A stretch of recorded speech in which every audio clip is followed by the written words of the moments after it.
নমস্কার, প্রীতির হেসেলে আপনাদের সকলকে স্বাগত জানাই।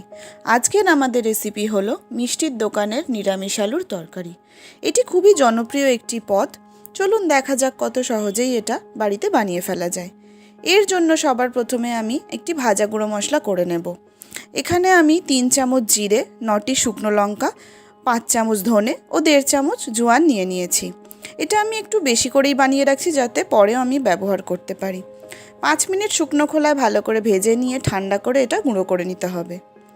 এরপর কড়াই গরম করে সর্ষের তেল দিয়ে ডুমো ডুমো করে খোসা সমেত আলু কেটে রাখা আছে সেগুলোকে ভেজে নিতে হবে।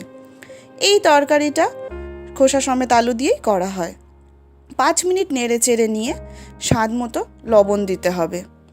লবণটা শুরুতেই দিলে আলুর ভিতরে ভালোভাবে লবণটা ঢুকে যাবে। এরপর ভালো করে লাল লাল করে আলুগুলো ভেজে তুলে নিতে হবে।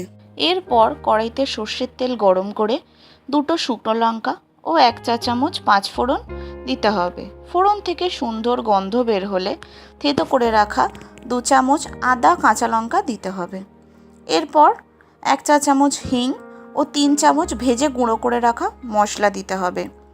ভালো করে মশলাটা ভেজে নিয়ে 2 চা চামচ কাসুরি মেথি দিয়ে ভালো করে ভেজে রাখা আলুগুলো দিয়ে ভালো করে কষিয়ে নিতে হবে। এর উপরে 1 চা চামচ হলুদ ও 2 চা চামচ লঙ্কার গুঁড়ো দিয়ে একটু জল দিয়ে দিতে হবে, দিয়ে ভালো করে কষিয়ে নিতে হবে। মশলার উপরে সামান্য জল দিয়ে দিলে তা পুড়ে যায় না। এরপর 5 মিনিটের জন্য ঢাকা দিয়ে তারপরে ঢাকনা খুলে আবার ভালো করে কষিয়ে নিতে হবে। এরপর একটু বেশি পরিমাণে জল দিয়ে আবারও ঢাকনা চাপা দিয়ে আধ ঘন্টার জন্য সেদ্ধ হতে দিতে হবে। আধ ঘন্টা পর ঢাকনা খুলে দেখে নেবেন আলুগুলো সিদ্ধ হয়েছে কিনা।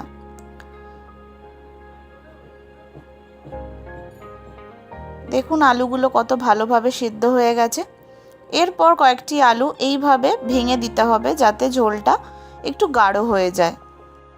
এই সময় আপনারা লবণটা টেস্ট করে নেবেন, যদি প্রয়োজন পড়ে আরও একটু লবণ অ্যাড করে দেবেন।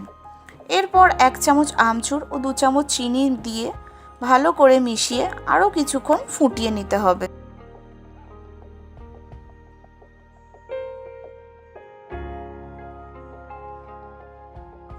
ঝোলটা এরকম গাঢ় হয়ে এলে তরকারি তৈরি। এরপর নামিয়ে লুচি, কচুরি, পরোটা যে কোনো কিছুর সাথে পরিবেশন করতে পারেন।